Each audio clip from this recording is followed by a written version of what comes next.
Eh bien, salut à tous et à tous, c'est Lapirios et aujourd'hui on se retrouve pour une vidéo de deck profile sur le deck de Gaïa, sorti majoritairement du coup dans l'extension Rise of the Duelist. Alors, on va commencer par 3 Gaïa, le chevalier implacable origine. Alors, je vais essayer de vous le centrer, j'ai pas encore trop l'habitude du cadrage du coup.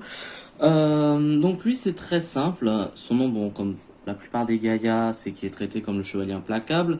On peut l'invoquer spé en défaussant un monstre dragon de niveau 5 depuis la main du coup.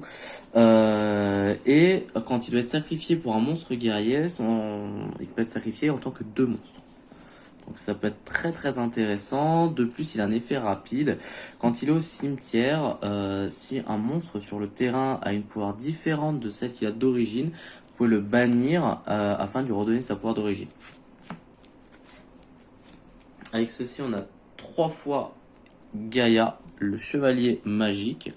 Donc c'est un monstre de niveau 7 qui peut être invoqué spé sur le terrain si notre adversaire contrôle un monstre invoqué spécialement possédant 2300 points d'attaque ou plus. De plus, quand il est invoqué normalement ou spécialement, on peut invoquer depuis la main ou le cimetière spécialement un monstre dragon de niveau 5, ce qui va permettre du coup de convoter du coup avec la nouvelle malédiction du dragon. On a également 3 fois le soldat Gaïa, chevalier implacable. Alors lui, en effet rapide, vous pouvez sacrifier un monstre dragon fusion pour l'invoquer. Donc ça peut permettre de faire des OTK. De plus, quand il arrive sur le terrain, on peut... Alors s'il est invoqué spécialement, pardon, vous pouvez cibler un monstre en position d'attaque sur le terrain et le faire passer en mode défense. On peut sacrifier cette carte et ajouter un monstre guerrier de niveau 7 depuis notre deck et ajouter à notre main. Ensuite, nous avons la nouvelle malédiction du dragon. Malédiction du dragon, le dragon maudit. Quand il est invoqué normalement ou spécialement, on peut aller tuto une magie au piège qui liste un Gaïa. Donc quasiment toutes nos magies et pièges. Ce qui fait qu'en combo par exemple avec Gaïa, le chevalier magique, ça permet d'aller chercher la fusion. Quand il quitte le terrain, on peut annuler tous les effets des monstres face recto sur le terrain adverse qui possèdent une puissance d'attaque inférieure à celle de notre fusion Gaïa. Donc, au vu de la power du monstre, ça va annuler tous les effets.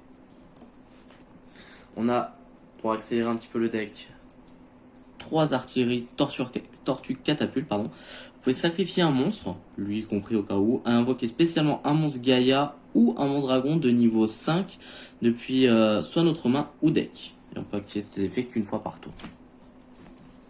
Ensuite, on a des entrappes classiques. On a 3 ogres, une floraison. Alors à terme, je passerai à 2 voire une ogre quand j'aurai plus de floraison. Et un effect veiler. Voilà pour la partie monstre. On va passer à la partie MP.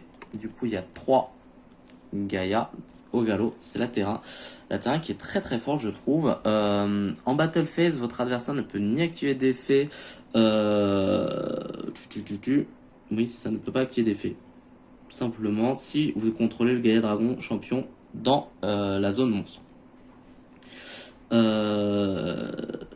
Alors, ni activer de carte ou d'effet, voilà, c'est pour ça que j'ai bugué. Ensuite, une fois par tour, vous pouvez choisir entre l'un des 2 effets. Soit vous révélez un Gaïa, vous allez chercher le dragon, soit vous révélez le dragon, vous allez chercher Gaïa. Donc c'est parfait, ça accélère le deck, tout en le protégeant un minimum, parce que c'est ce qui manque au deck, c'est la protection. On a 3 fusions spirales qui nous permettent du coup de faire une invocation d'un monstre fusion dragon puis notre extra deck en utilisant des monstres depuis notre main ou terrain comme matériel fusion. Et si on invoque Gaïa, le dragon champion, par cet effet, il gagne 2600 points d'attaque et peut faire max 2 attaques sur des monstres durant chaque battle phase.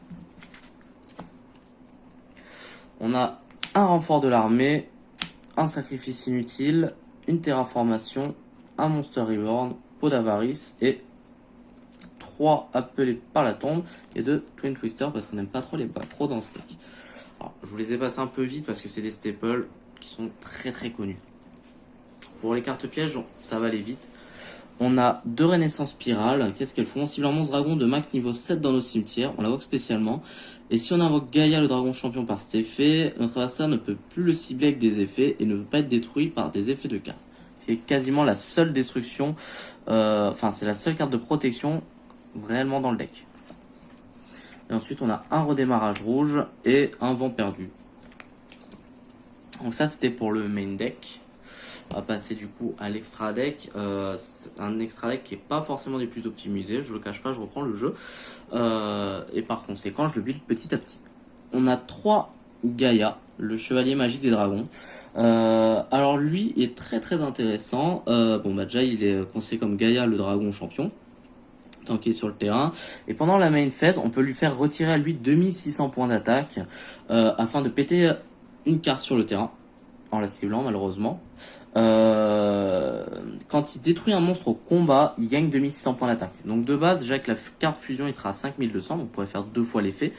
3 fois au cas où, grâce à ce Gaïa qui lui redonnera 2600 s'il tombe à 0. Et ensuite, à chaque fois qu'il va détruire un monstre, il va gagner 2600. Sachant qu'avec la fusion, je vous le rappelle, il peut taper 2 fois. En link, on a le Griffon et Cerbère Nightmare. Dragon, Épée Borel et Charge Borel. Trisvaena et Saryuja. On a quelques synchros, mais je le cache pas, je les sors jamais. On a Kalidor, Stardust, Black Rose et un Lumicatrice, Dragon Rouge Arcdémon. Et enfin, on a un petit Xyz pour si jamais on est vraiment dans le mal dans la partie, excitant. Voilà, j'espère que ce deck profile vous aura plu. Si vous avez des questions, des suggestions à faire, bah, n'hésitez pas. Puis j'espère vous voir nombreux pour la prochaine vidéo. Ciao!